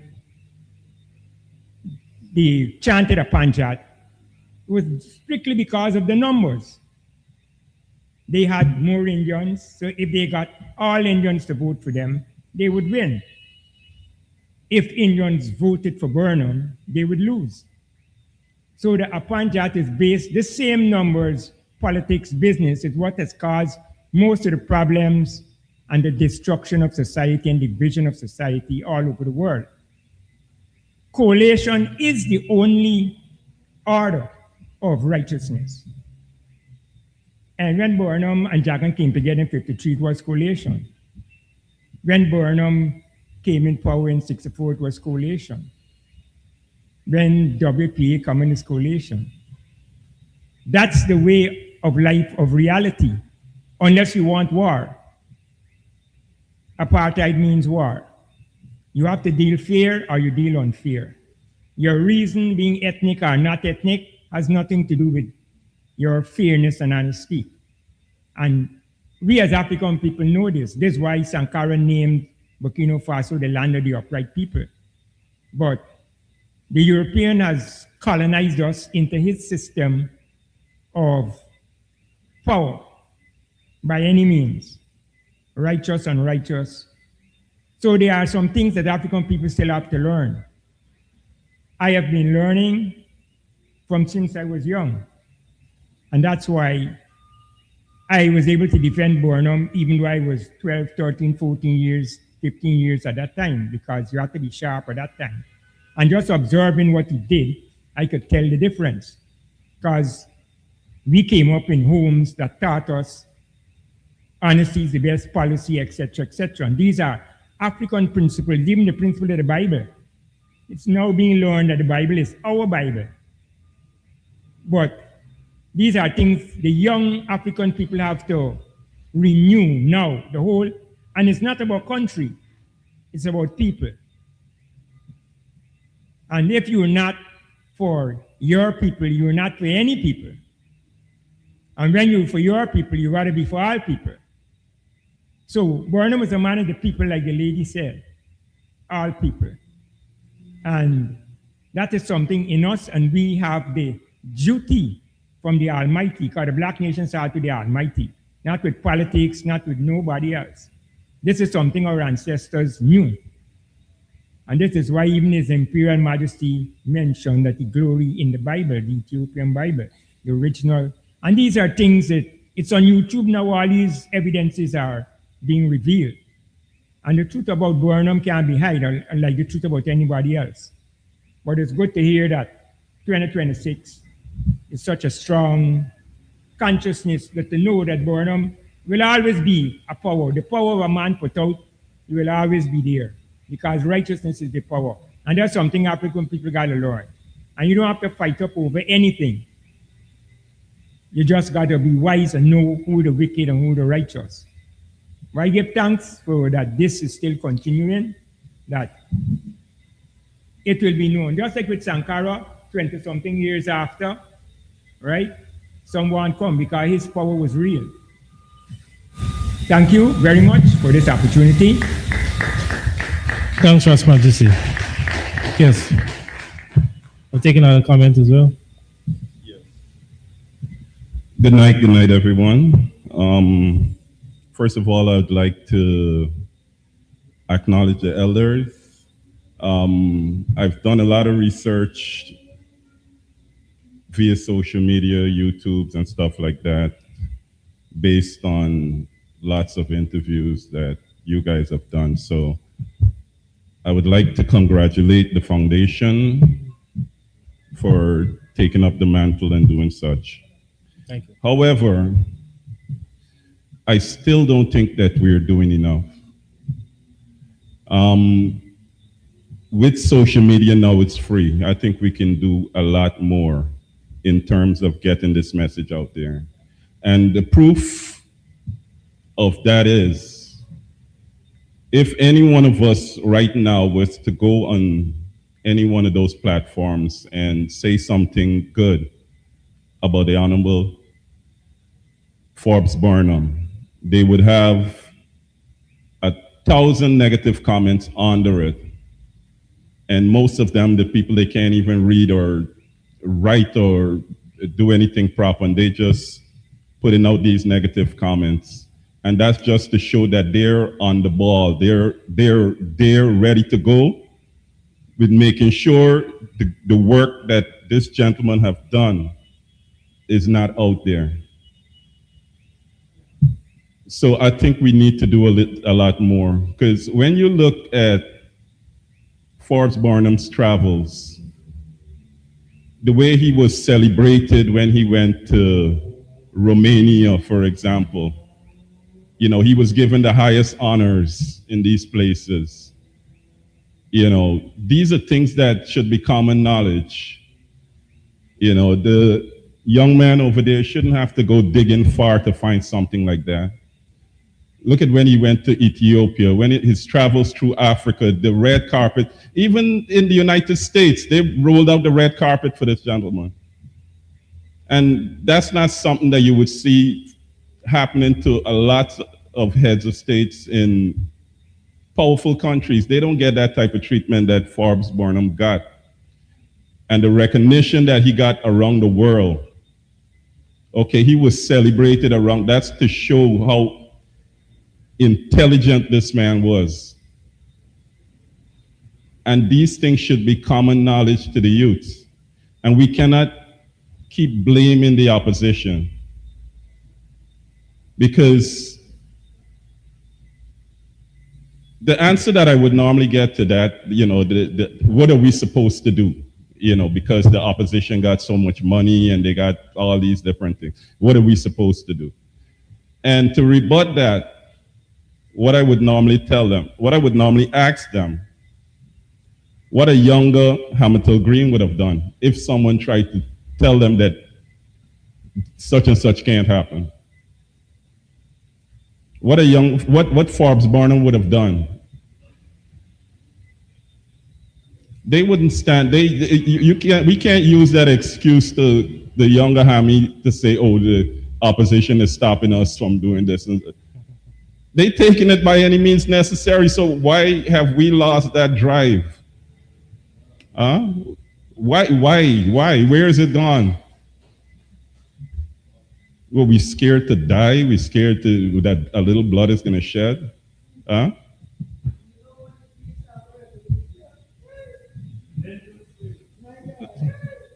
You repeated a phrase. I don't know how deep you know how deep that phrase is. Okay, because it probably went over a lot of folks' head when Forbes Burnham said in the national park, if they kill me to waste, another okay, will take my place. That's a that's to show the state of mind that not only him, that the country was in. We were willing to die. We weren't blaming anyone else for stopping us from doing this. We were taking it by any means necessary. When they blew up that ship in Linden, Mr. Green would say, he would tell that story. He got a message there was a message that came to him to go to Linden. Okay? What happened to our people? When you look at folks like Sridhar Ramphal as an example, how can you call Forbes Burnham racist? When he pushed that man because he recognized the brilliance in him. The first house that Nelson Mandela visited when he got to England, that's after he came out of jail, was a Guyanese person's house, Sridhar Ramphal. And that's the man that Burnham had pushed when it comes to his activism in getting rid of the apartheid state in Africa. It should be common knowledge that Forbes Burnham was collecting donations when no one else in the world was doing this to support getting rid of the apartheid state. That should be common knowledge to the youths. When he said he wanted 50,000, then it went up to 100, then it went up to money that Guyana couldn't afford at that time, but he understood how important that was. So with the use of this free technology that we have right now, I think we need to be steadfast and more vigilant in getting these messages out there. You take a poll right now, half of the folks in the schools today don't know who this warrior sitting in front of us is. And that's sad. So that's basically all I'm gonna leave us with, but I think we need to do a little more. Give us the name again. The name is Marlon Watley. Marlon Watley, thank you very much. You're welcome. I believe the comments and the questions that came tonight were very thought-provoking and spoke a lot about who Forbes Burnham was, and as well, it was a charge to what we, as persons who want to perpetuate his legacy, have to do to keep his legacy alive. And more than keep his legacy alive, to keep the legacy of those who would have benefited from Forbes Burnham, whether through housing, whether through education, whether through the national service, whether through greatest experiences, traveling, etc. I now hand the mic over to Ronald Daniels to give his final words. Yes, you could come to the mic.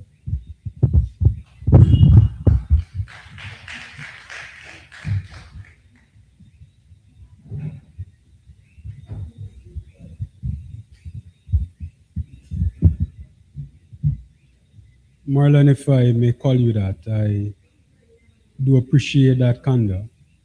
That is the type of candor that we need in these spaces. And it reinforces why these spaces and these conversations are necessary. I take it for granted that coming out of that colonial experience and the gravity of those circumstances and the discomfort that persons were living under the influence of, it created a sense of urgency in those persons. They were thoroughly fed up with their conditions, and they were not prepared to sit back idly and be subject to those conditions any longer. Quite unfortunately, we don't have that contemporary sense of urgency, and we really need to cultivate that. We're in our comfort zone, and way too often, I think we have gotten so accustomed to so little that we're quieted with anything above just a little. And anything above just a little, quite unfortunately, comes across to too many of us as a small fortune, and to some others perhaps as a large fortune. So we don't want to upset the status quo. Comrade Alexander was saying earlier, we need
born primarily for political service, to serve my countrymen.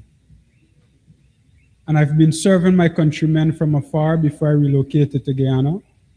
And when I come back to Guyana, I've become more active in the service of my countrymen. And I remember I had one daughter then. My daughter is now 19 years old. And persons would say to me, why do you want to get involved in politics? And especially given your disposition as a stand-up guy, as the type of guy who is going to always speak truth to power, why would you want to get involved in politics? Consider your family, consider your children, consider all of these things. You have the mental capacity and wherewithal to carve out a relatively comfortable life for yourself. Why not just do that? But I can't be at ease doing that, because when I look at the persons next to me, when I look at your children, when I consider my children, when I look at my neighbor's children, do I want to leave them with the same Guyana that I've inherited? I don't want to do that. And what justice am I doing to my children if I'm quiet in circumstances where they're treated as second-class citizens in their own country? Tupac Shakur said, I'd rather die as a man than live as a coward. And quite unfortunately, too many of us don't have that mentality and that type of socialization. And for those of us who have the benefit of that type of disposition and that type of socialization, we have the corresponding responsibility to plant that seed in our counterparts so they can stand up as well for their just deserts. So I thank you, Marlon, for speaking truth to power.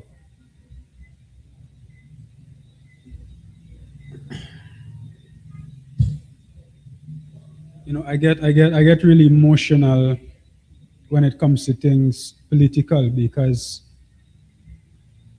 this is not ambition for me. This is purpose for me. If I'm chasing after ambition, I will chase after where I can find affluence. But chasing after purpose, I'm really intent and committed to positively changing the circumstances of our people. and by our people. I know when we say our people, when an Afro-Guyanese say our people, the view is that he is speaking exclusively to and about his fellow Afro-Guyanese. When I say our people, I'm talking about marginalized people of every extraction in this country, and quite unfortunately, Afro-Guyanese form the bulk of the marginalized people in this country. We need to change the circumstances of the marginalized people in this country. We don't need to be eating the scraps off of the table. We deserve a seat at the table, and that is what Burnham fought for.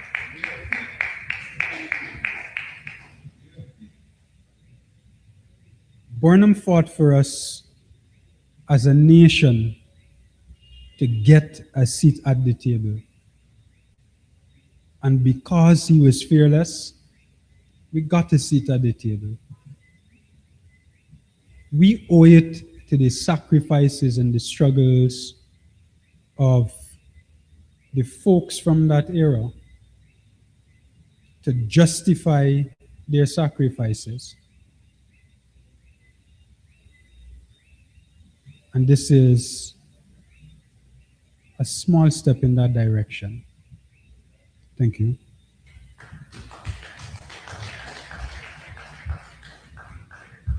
Thank you very much, Mr. Daniels, and thank you all. Before we bring on, we're at that point whereby we bring the curtains down on this event. But I'm hoping that we don't bring the curtains down on advocating for better Guyana. You all have a part to play. We have members of parliament in the room. We have ordinary citizens in the room. We have activists. We have seniors, and we have youth. And together we have to find a way to work together to make sure that Guyana doesn't go back to the days of glory, but goes forward to better days to come. Mr. Hicks, you want to make a final intervention?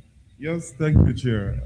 I just want to use this opportunity to publicly declare that the foundation is open to new membership, and those who are interested in joining the foundation are free to contact us at our secretariat so that you can enroll and participate. The secretariat of the foundation is Legacy House, lot 584 Palm Road, South Palmville Gardens. Thank you. And please provide a contact number so that the booklet that you have for the program has the numbers for the foundation as well. So you can make contact and get all the necessary information when it comes to joining the foundation, etc. And just before we come to a complete close, I just want to read 3 of the quotes that we have here in this booklet on the independence and freedom. Political independence without economic independence is meaningless. The people must become masters of their own resources and the productive capacity if freedom is to have real meaning in their daily lives. Destined to Mold selected discourse by the Prime Minister of Guyana, that is in 1970. Freedom is never given, it must be won and defended. Independence imposes responsibilities upon people to preserve and strengthen the sovereignty they have achieved. Independence Era National Address compiled in a Destiny to Mold. Lastly, the future of Guyana must be built by Guyanese hands, Guyanese minds, and Guyanese determination. Our destiny cannot be left in the keeping of others. National Development Addresses. With those 3 quotes, I want to thank all who came out to this event, and for those who are also watching online. It was a pleasure hosting you. It was a pleasure hearing your comments, having your questions, and having your presence, basically. In this particular time, in this particular era, whereby we celebrate 60 years as an independent nation, with so much more to be done, and so many more injustices to be solved. I'd like to thank all, and also thank our guest speaker, Ronald Daniels, who's also a member of the Forbes Burnham Foundation, for his thought-provoking and history-moving speech or presentation. It was really good to hear the work that he put in that particular piece and how it provoked the conversation on the floor. I'd like to also thank our PR, Philip Drayton, who have done a great job in making sure that those who could have not been at this event physically were able to see this online. And for our elder, Hamilton Green, for also sharing his history, his knowledge that we can't find in the books. And I'm still looking forward to see that documentary of your life, because you know the departure launch, you already checked in, but you're moving as yet. With those few words, I'd like us all stand as we end with the last stanza of the national anthem.